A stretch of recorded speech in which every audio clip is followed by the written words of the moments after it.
मगर प्रधानमंत्री नरेंद्र मोदी पूरी तरह से खामोश है। जब से युद्ध विराम की घोषणा हुई है दोस्तों, प्रधानमंत्री नरेंद्र मोदी ने कुछ नहीं कहा, देश के गृह मंत्री ने कुछ नहीं कहा, देश के रक्षा मंत्री ने कुछ नहीं कहा, देश के राष्ट्रीय सुरक्षा सलाहकार ने कुछ नहीं कहा। सबसे बड़ी बात, आतंकवादी पाकिस्तान का झूठा प्रधानमंत्री अपनी संसद के सामने जाकर ऑपरेशन सिंदूर के बाद जो संघर्ष चला उसमें वो पाकिस्तान की जीत बतला रहा है, मगर हमारे यहां पूरी तरह से खामोशी है।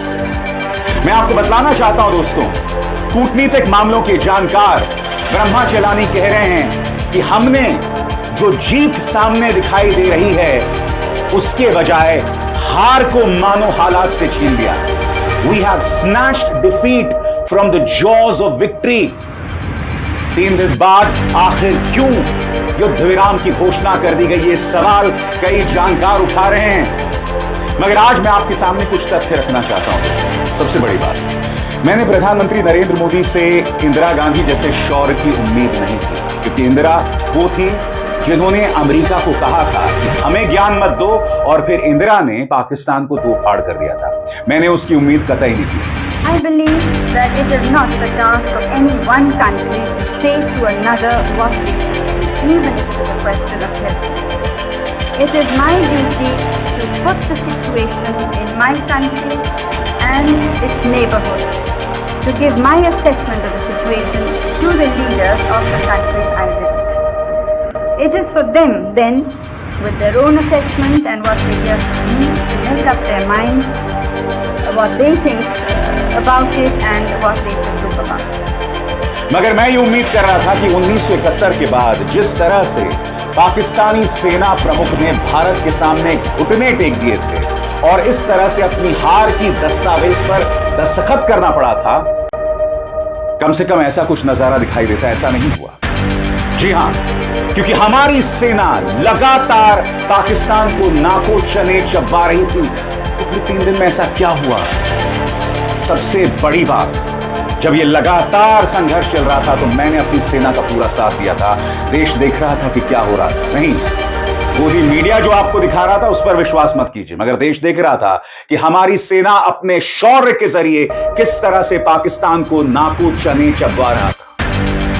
मगर ये पूरा घटनाक्रम जिस तरह से हुआ, इसने कई सवाल खड़े किए। सबसे पहले मैं आपका ध्यान खींचना चाहूंगा ट्रंप के ताजा बयान की तरफ, जो अपने आप में बहुत ही ज्यादा चिंताजनक है। ट्रंप कहते हैं, मुझे भारत और पाकिस्तान की मजबूत और अडिग नेतृत्व पे बहुत गर्व है कि उन्होंने समझदारी और हिम्मत दिखाते हुए इस बात को जाना कि अब वक्त आ गया है कि इस लड़ाई को रोकने का, जो बहुत ज्यादा तबाही और जानमाल के नुकसान का कारण बन सकती थी। लाखों मासूम लोग मारे जा सकते थे। आपने जो हिम्मत दिखाई है वो आपकी विरासत को और ऊंचा करती है। मुझे गर्व है कि अमेरिका इस ऐतिहासिक और बहादुरी भरे फैसले तक पहुंचने में मदद कर सका। हालांकि इस पर बात नहीं हुई, लेकिन मैं भारत और पाकिस्तान दोनों के साथ व्यापार काफी बढ़ाने जा रहा हूं। इसके अलावा मैं कोशिश करूंगा कि हम 1000 साल पुरानी कश्मीर की समस्या का कोई हल मिलकर निकाल सकें।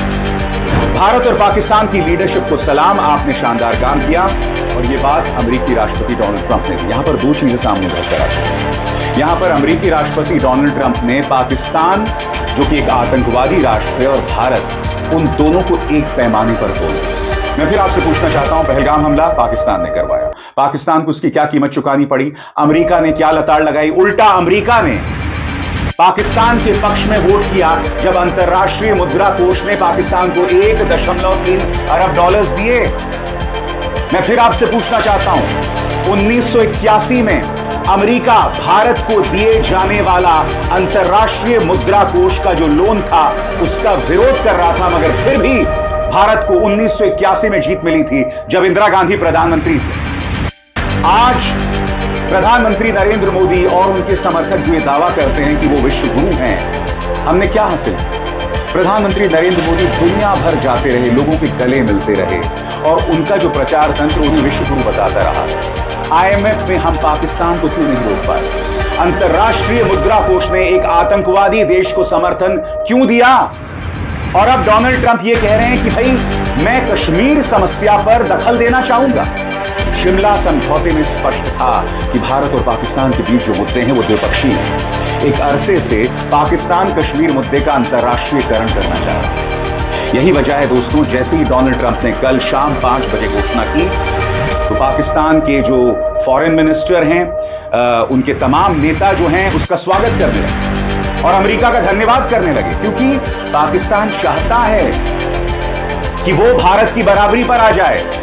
पाकिस्तान जो कि एक आतंकवादी देश है, वो भारत की बराबरी हासिल करना चाहता है।